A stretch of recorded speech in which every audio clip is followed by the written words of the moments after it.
You ever look at a car and think, why don't they make these anymore? Well, sometimes America killed the car, and sometimes America just couldn't handle it. These are some of the most exciting Japanese cars ever built that America either outright banned, got scared of, or just flat out didn't deserve. 1. Nissan Skyline GT-R R34. This is the car America literally made illegal, not because it was unsafe, not because it was unreliable, because it was embarrassingly fast. The R34 Skyline GT-R was torching American muscle cars on the street and the track, and when Nissan decided not to bring it over, the government made sure you couldn't smuggle one in either. Paul Walker even had one confiscated at the border after filming. Then, in 2024, the R34 finally became legal to import under the 25-year rule. Know what happened to the prices? They shot past $200,000. America wasn't ready for it then, and now can't afford it. But if you think that's wild, wait until you hear about the car that punished its drivers every time you lifted off the throttle. 2. Toyota MR2 SW20. The second-gen MR2 had a secret, and it was a nasty one. The moment you backed off the throttle mid-corner, the rear end swapped ends so fast you didn't even have time to blink. They called it snap oversteer. Mechanics called it job security. The engine sat over the rear axle, essentially acting as a pendulum when things went sideways, and once it started spinning, it finished what it started. Toyota revised the suspension in 1994 because even they admitted the early setup was wrong. Young guys bought this car because it was cheap and fast, and it gave many of them the most expensive education of their lives. That car punished its drivers away. This next one punished its company. Badly. 3. Acura NSX, second generation. In 2016, Honda came back with the NSX after an 11-year silence.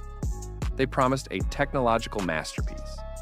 What they delivered was a 573 horsepower hybrid supercar built by hand in Ohio, priced at $157,000 and facing off against Lamborghinis and McLarens.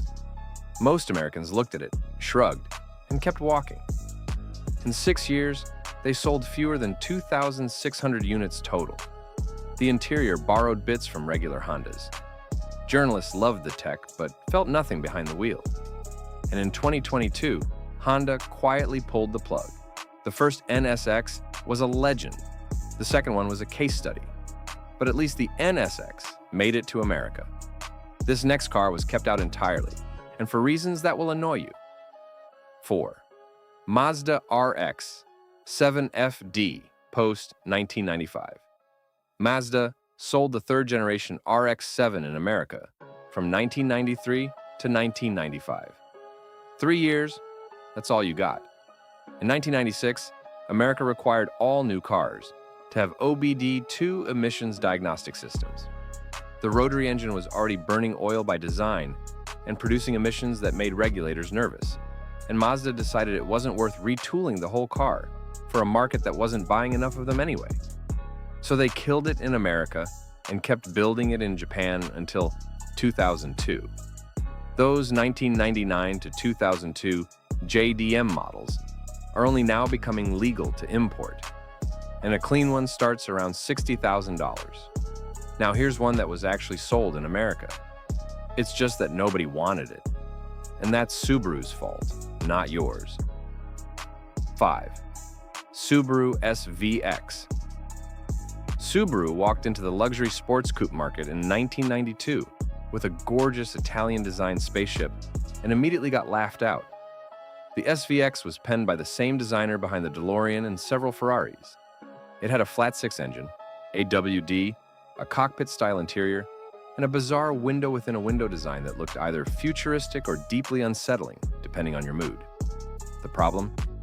It came with only an automatic transmission because Subaru literally didn't have a manual gearbox strong enough to handle the engine. No manual in a luxury sports coupe. It cost $36,000 in 1992, money close to $70,000 today. By 1997, they were selling 640 cars a year. Subaru lost $75 million on this project. The designer was reportedly against offering a manual anyway. He said, "Why should the driver have to work?" The market had a clear answer to that question. Speaking of bad timing and worse decisions, here's a car that had everything going for it except the will to survive. 6. Mitsubishi Lancer Evolution. Early generations. Generations of American kids grew up watching the Lancer Evo win rallies and demolish everything in Gran Turismo and Fast 2 Furious. And for over a decade, they couldn't buy one. The Evo was locked out of America by federal safety and emissions standards, and Mitsubishi didn't bother jumping through the hoops until 2003.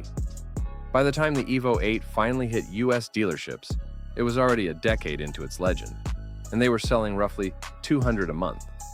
But in 2015, Mitsubishi pulled the plug on the Evo entirely, claiming Americans preferred crossovers. America wanted the Evo. Mitsubishi just didn't wait long enough to find out. Now this one didn't get killed by emissions or bad timing. It got killed by a single catastrophically bad business decision. 7.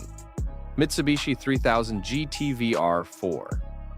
When the Mitsubishi 3000 GT launched in America in 1991, it outsold the Nissan 300ZX, the Mazda RX-7, and the Toyota Supra combined. It had AWD, twin turbos, active aerodynamics that adjusted automatically, four-wheel steering, and electronically controlled suspension. In 1991, then Mitsubishi started stripping features to control costs and simultaneously raised the price. By the mid-90s, the VR4 was approaching $50,000, putting it in Corvette territory without the Corvette brand. It almost made it into the first Fast and Furious film before being bumped for the Eclipse. It was discontinued in 1999. Still beloved today by the small cult who actually know what it was, but that car at least got years in the spotlight. This next one barely got 2 years before America ignored it into oblivion. 8. Isuzu Vehicross. In 1999, Isuzu brought a literal concept car to American showrooms, nearly unchanged from when it debuted at the 1993 Tokyo Motor Show. The Vehicross had an alien design with titanium-colored grille teeth, matte black hood, and body cladding that looked like something from a video game. Only 4,153 models ever made it to the US. Then, Isuzu ran out of the ceramic dies used to stamp those oddly shaped body panels, and production ended. The Vehicross is now a sought-after collector vehicle that most people have never heard of. Now I want to talk about a car that was actually loved, actually respected, and still somehow couldn't close the deal in America. 9. Honda CR-Z. Honda sold America a two-seat sport hybrid in 2011, and it sounded like a great idea on paper. Small, sleek, throwback styling with a manual transmission option and a 35 miles per gallon rating. The problem was it only made 122 horsepower. The Prius was barely slower and could carry your whole family. Honda tried a factory supercharger kit to fix the power problem, but it arrived after the car had already been buried in reviews. It was discontinued in America after 2016. Too slow to be a sports car, too cramped to be useful. At least that one got a decent run.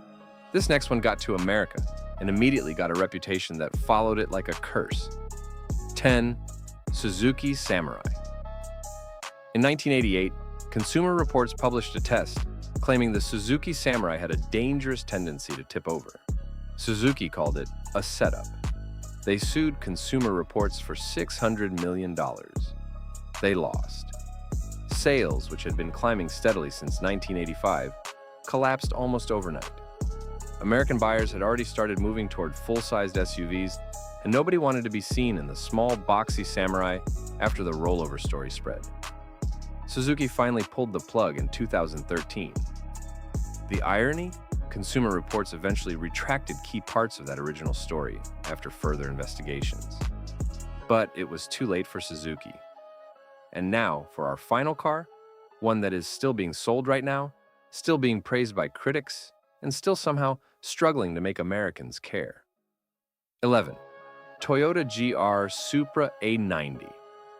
Toyota brought the Supra back in 2019 after 17 years of silence and fans lost their minds. Then, they found out it shared its platform, engine, and gearbox with the BMW Z4. Sales peaked at nearly 7,000 units in 2021 and then fell off a cliff after parts got too expensive, dropping 46% in 1 year by 2023.